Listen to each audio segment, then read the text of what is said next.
My ex-fiancée, 26F, destroyed me, 28M, 3 years ago based on a lie her sister told. Now she's begging for a chance to explain. Do I even reply? Posted by you/throwra second chance. I'm writing this because I honestly feel like I'm going insane and I have nobody impartial to talk to. My friends are all too biased on my side, and obviously I don't talk to her friends anymore.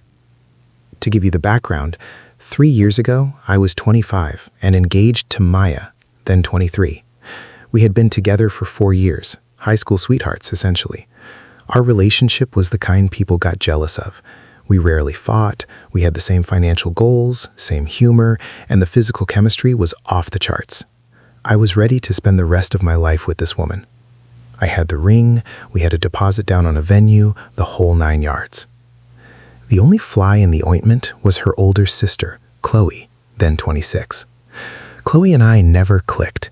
She was very protective of Maya in a way that felt possessive. She would make snide comments about my job. I'm a graphic designer. She thought I should be in finance, like her husband.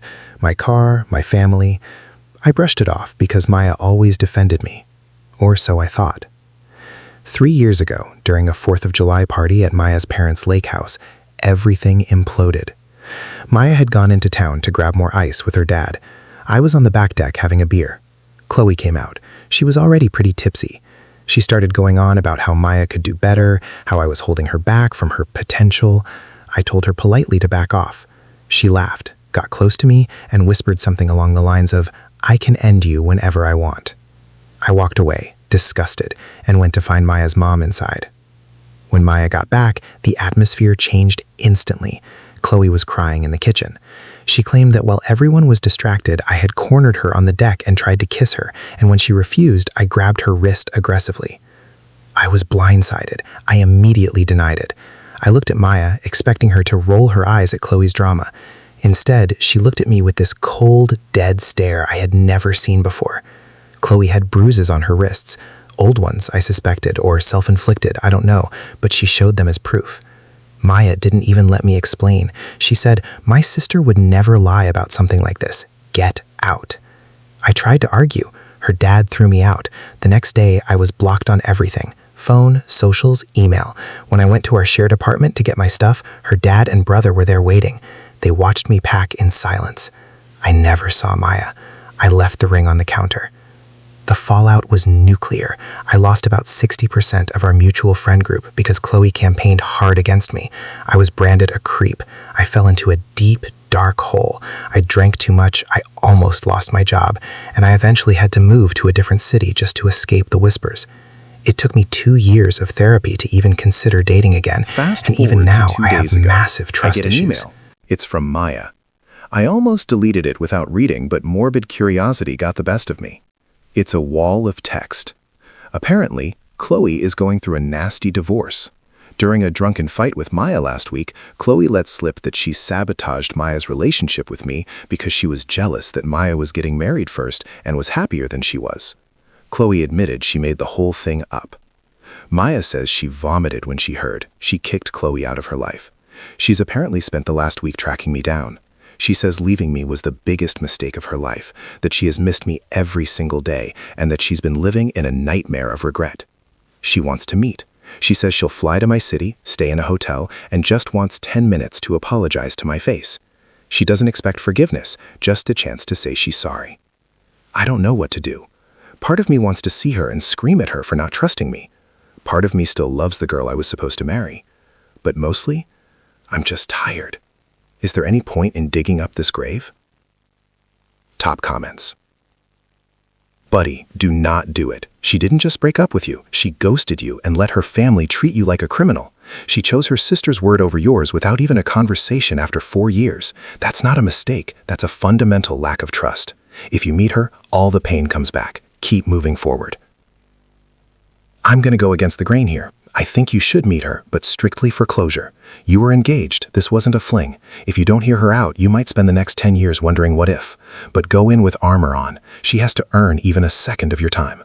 Also, verify the Chloe story. Make sure she's actually cut the sister off and isn't just venting. The sister is a sociopath, but Maya is the one who pulled the trigger. However, family dynamics are powerful drugs. If her sister was manipulating her for years, Maya is a victim too. Doesn't mean you have to take her back, but hearing her apology might help heal that "I'm a creep" wound you've been carrying. OP response. She didn't just break up with you. She ghosted you. Update. That's 3 the months part later. that sticks with me. I get believing your honestly sister didn't regarding think I'd be assault. I writing really this. do. But I to thought not I'd even take hear the my advice voice, to to ignore not look her me in and the keep eye, living my that's quiet the part life. that haunts me. But the user who mentioned wondering for the next 10 years got to me. I realized I was still angry, and holding on to that anger was keeping me connected to her anyway. I replied to her email. I told her she could come, but I promised nothing other than a coffee in a public place. Seeing her was surreal. She looked older, obviously, but she also looked incredibly tired. She was shaking when she walked into the cafe. I didn't hug her. I didn't even stand up. I just gestured for her to sit. She didn't make excuses. She didn't say, but Chloe was so convincing. She just took full ownership. She told me that deep down, she knew I wasn't that kind of man, but Chloe had been whispering poison in her ear for years, chipping away at her self-esteem and her trust in me. She said that when Chloe showed the bruises, her brain just snapped. She felt like a fool for ignoring the signs that weren't even there. She told me about the last 3 years. She hadn't dated anyone seriously. She threw herself into her career. She said she kept the ring I left on the counter in her nightstand, not out of hope, but as a reminder of what she lost. Then she told me about the fallout with Chloe. It was nuclear. Maya apparently went scorched earth. She told their parents everything. The parents, to their credit and my surprise, were horrified. They had sided with Chloe initially because of the abuse claim, but once the truth came out, the family dynamic shattered. Maya hasn't spoken to Chloe since the confession. She told me, "I lost you because I held on to a toxic sister. I'm not losing my soul to keep her anymore." I asked her why she didn't call me 3 years ago, why she didn't ask for my side. She started crying and said, "Because I was a coward. And because if I let you speak and I believed you, I would have to accept that my sister is a monster. I wasn't ready to face that then. I am now." We sat there for 3 hours. The anger I thought I'd feel just wasn't there. It was just sadness. We were two people who had our lives blown up by a third party's malice. I told her I couldn't just jump back in. I told her that the man she loved died when she blocked his number 3 years ago. I'm a different person now. I'm more cynical. I'm guarded. She said she understood. She said she didn't expect to get back together. She just wanted me to know I was innocent, and that she loved me. We parted ways. I went home and actually slept through the night for the first time in weeks. But here's where it gets complicated. We kept texting. Just small things at first, verifying details about the family blow-up. Then jokes, then long calls.